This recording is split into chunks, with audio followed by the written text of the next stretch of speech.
This is a very gentle practice that is designed to create movement and sensory awareness in the upper body, in the shoulders. When we have pain or when we've been guarding, this whole area tends to get very tight and dehydrated is the word I would use. So we are going to open things up, get things a little rehydrated, and get a little bit more ease into this part of the body. The second part of this practice will be working with the feet and the ankles, because sometimes they don't get as much attention as they should, and getting this nice movement into the feet and movement around the ankles is fantastic for circulation, and also the feet are really supporting everything else above the chain. Here's what we're gonna need for this. I have a blanket, you can use pillows. I'm all about DIY props. The pillow or the blanket should be firm enough that your head doesn't like sink into it. Then I have two blankets and they are stacked up. And same thing, you know, something with a little bit of firmness can be nice. And we're going to use a towel. I am using a bigger towel so that we have a little bit of width for the shoulders. So we're gonna come down, and you can do this on the floor. I'm just on my little fancy Cadillac in my studio. And let's talk about where these go. So we want the blankets to go right underneath the knees, the thighs. The feet should ground. And this blanket goes right up to the shoulders. Notice where your eyes are. We want them straight up. So you want to notice if you're looking forward, you want to take that pillow or that stack of blankets a little lower. You can also use a towel. And if you're noticing that your eyes are going backwards, you want to bring it up a little higher.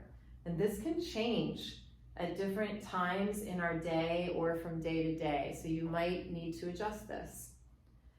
The reason why we put something underneath the legs is by lifting this up, the legs externally rotate slightly, and there's support for the lower back. So the whole pelvic area really gets to soften and relax. We want to feel as supported as we possibly can. If we are not supported, we are going to move with more effort, and that's the exact opposite of what we're trying to accomplish. So first thing we're gonna do is a little breath work with some shoulder work. I want you to go deeper than your muscles.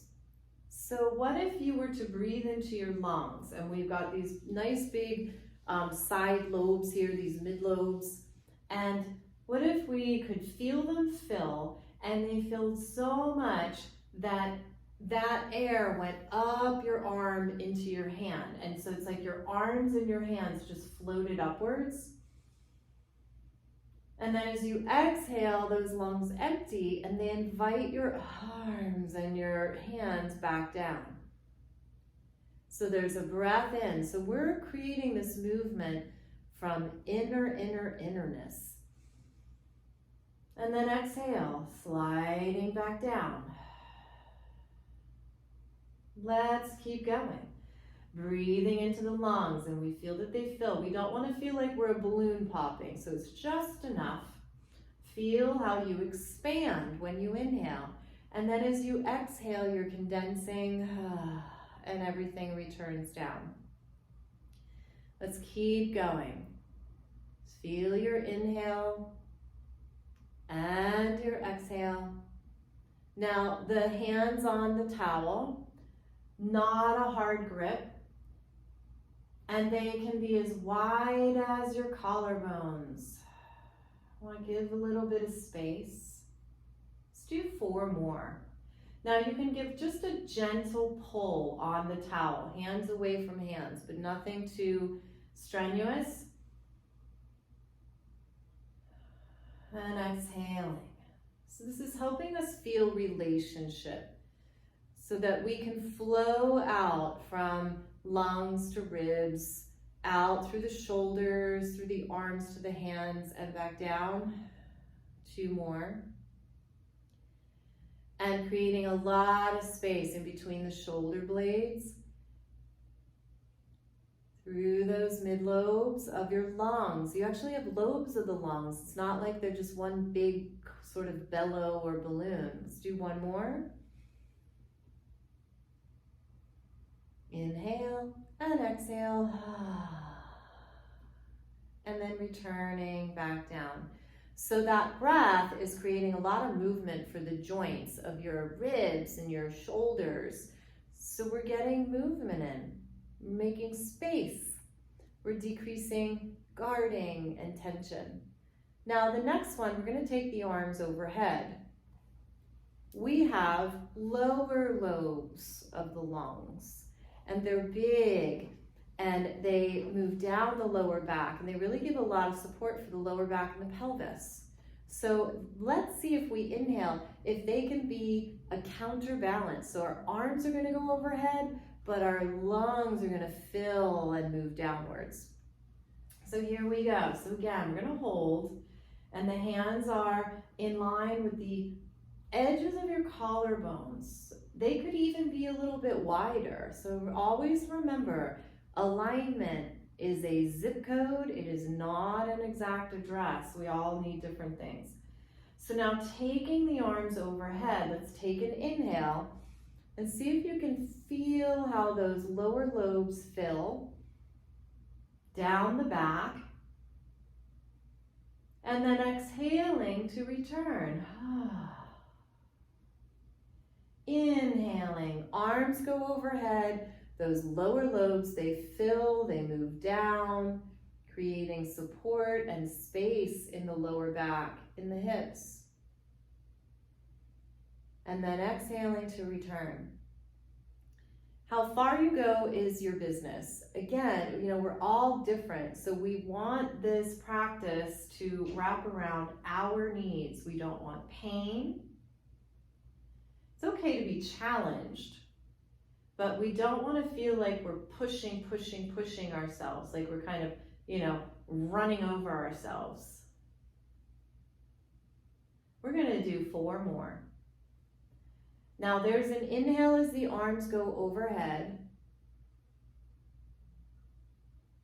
And then the exhale really helps us find our way back to center. You can feel everything kind of condensing back in. Inhaling. You're expanding. I love the image of a puffer fish. And exhale. Let's do 2 more. And inhaling. And exhale. And an easeful grip with the hands. The arms are staying straight. 1 more time. And inhale. And if you're moving at a different tempo than me, that's so okay. We do not have to be doing this at the exact same time. I'd rather you were feeling it rather than trying to look at me and do it. Now we'll bring that towel down, and we're going to move into the legs.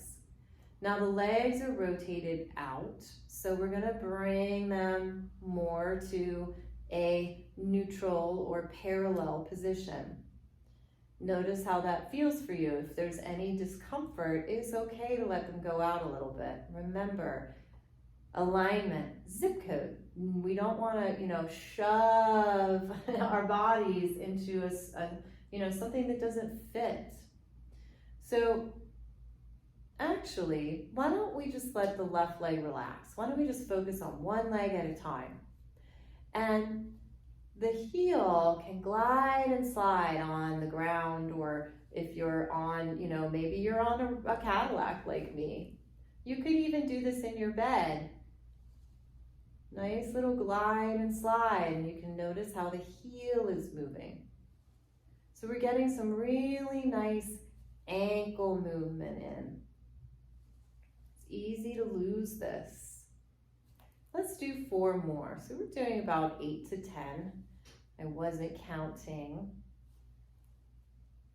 Yeah, glide and slide. This is creating nice movement in your ankle bone of your foot and your 2 lower leg bones. And you can just let your breath breathe, unless you like doing an inhale here and an exhale there. And then what if we circled this foot around? Now I want you to go slow enough that you can really feel the parts of the circle that you like to do and the parts that you don't. So imagine you are drawing a circle with your foot. Sometimes it's the toe that's the big, fat crayon. Sometimes it's the bottom of the foot. And then what if we go the other way? So again, we can do about 8 to 10 of these. Slow enough that you can really feel what part of the circle you like to do and what part maybe needs a little bit more attention. Beautiful. Now, the other interesting thing to pay attention to is it just your foot and your lower leg that's moving, or is your thigh trying to roll out with it? And if that's the case, you could even put your hand there just to make sure that thigh stays nice and quiet. And let's do 1 more. And take a pause. Now we have something called a tripod foot. And that's like your big toe mound and your little toe mound and your heel. And if I were to put little dots on each one of those places and I were to connect them, we'd end up with this little triangle with the top point being at the heel. So could you see if you could just find that, reach out through that right foot with that shape? And then just let it relax. And let's go to the left. So parallel leg, gotta roll it in a little bit. And then starting with that flexing and pointing, it's really this nice glide and slide of your ankle. And our foot isn't like a flipper, it's like a wave. So could you find all the different parts of your foot? Like your toes can move, and then your arch of your foot, and your arch can move, and then your toes. You could even do this with your hands as you're doing this with your foot. Your hands can help your foot feel all this subtle movement. We just don't use our feet like our hands, but they have some of the same capabilities, believe it or not. Maybe not, we don't have a foot thumb, even though our big toe kind of looks like it. Now we're gonna circle. So again, noticing if your whole leg wants to do the circle. Can you keep the thigh quiet? What part of the circle do you like to do or not do? You can still find that sliding and gliding of the heel. That's gonna really inform you where you're moving. How about 1 more this direction, and then we go the other direction. And these circles can be soft. We're using our muscles, but we also want to support the muscles with some easefulness in the body, some fluidity.